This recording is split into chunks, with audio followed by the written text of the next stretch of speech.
Hello class, welcome to this week's module where we'll discuss Joy Harjo's An American Sunrise. An American Sunrise came out in 2019 and coincided with her appointment as the U.S. Poet Laureate.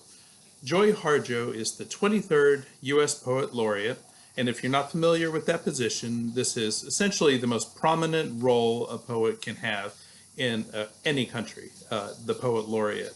The role itself goes back several years, not only in this country, but also in Europe and England. Many people, famous poets such as William Wordsworth, Robert Southey, and countless others, have held these positions in the past. In this country, we've had a number, those are English poets, and in this country, we've had a number of poet laureates over the years, and Joy Harjo is the most recent one. And what's interesting with Joy Harjo is that not only is she the 23rd U.S. Poet Laureate, but she is also the very first Native American U.S. Poet Laureate. So that adds to the prominence of her position and to the role itself, and adds much more prestige, I believe, to this now that Miss Harjo has been given this award. Joy Harjo is an incredibly gifted poet, and she has written 9 books of poetry, several other books as well. She's a graduate of the University of Iowa's famous Iowa Writer Workshop, where she received her master's in fine art several years back. Has taught at several universities across the country, and since her appointment as Poet Laureate has basically been going around the country either in person before the pandemic or virtually since the pandemic, and performing, performing, reading, and meeting with groups of people throughout the country, including Pensacola. So this is part of her repertoire. Another interesting tidbit about Joy Harjo: she's an enrolled member of the Muskogee Nation. Muskogee Nation, Muskogee people are originally from this part of the country, roughly around this part of the country, Alabama, a little bit northern Alabama. Her people were forced out of her homeland, which is roughly around Dadeville, Alabama, if you know where that is, and forced out through the 1830 Indian Removal Act. The Indian Removal Act is a really big part of this story, less referred to in specifics, but more referred to through the events that followed. What happened with this was in 1830, Andrew Jackson, who was the President of the United States, had helped pass a removal act which removed the Native Americans from the American Southeast after gold was found in Georgia. When this happened, the nations that were affected specifically were the people of what is called the 5 civilized tribes. And those 5 civilized tribes are the Seminoles, which are from here in Florida, the Cherokee, the Chickasaw, Choctaw, and the Creek people, Muskogee Creek people, and her people were part of this. So with her families, her ancestors' families being forced from their land, they went on what's called the Trail of Tears. The Trail of Tears was a series of trails, not really one specific trail, but a series of trails that left from the ancestral homelands of this people over to the Midwest of the United States. And where her people ended up was in Oklahoma, which is where many of these people ended up, was in Oklahoma. So her people ended up in Oklahoma, and she herself was born in Tulsa, Oklahoma. Tulsa, Oklahoma is also a big scene of a pretty big jazz scene, a historic jazz scene out there in the Midwest, interestingly.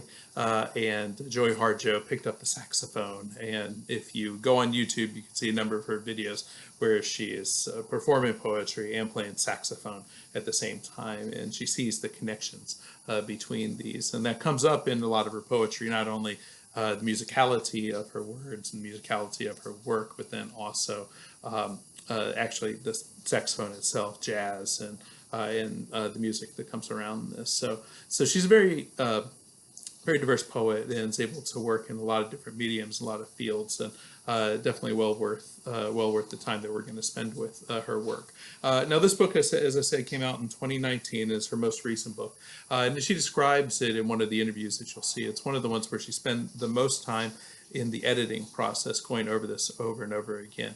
And the themes in this text are the Trail of Tears, the ancestral trauma that goes from being forced from your land.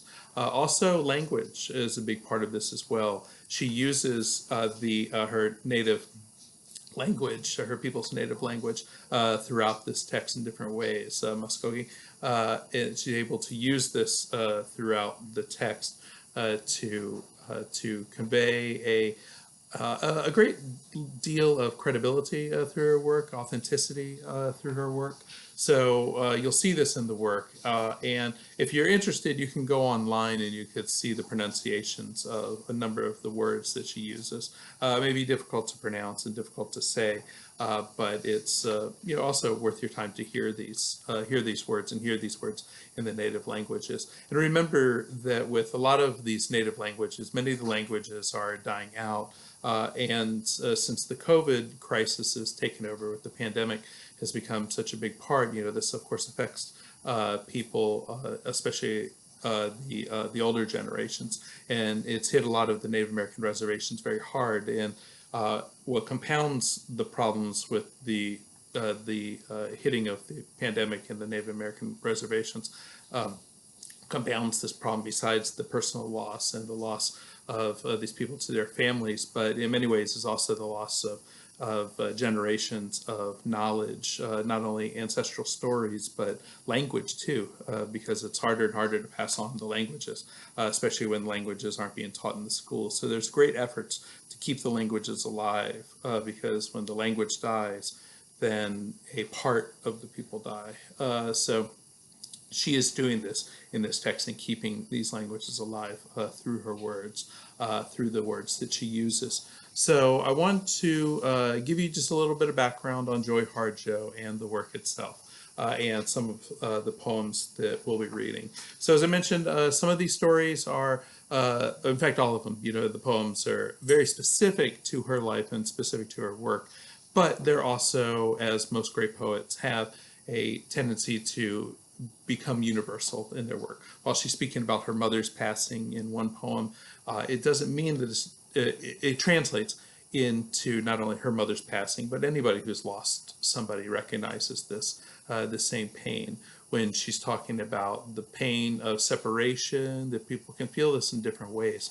You don't have to feel this directly and exactly, and this may or may not be part of your family's story, but nonetheless, we can still feel this pain in various ways, whether we're directly connected with her people, or whether or not we feel this in other stories, whether they be immigration stories, or through stories that have to deal with slavery, or stories that have to deal, really with moving and being forced to move from one place to another. What do you lose in that process? So there's a lot of ways that we could see these works, and a lot of ways that we can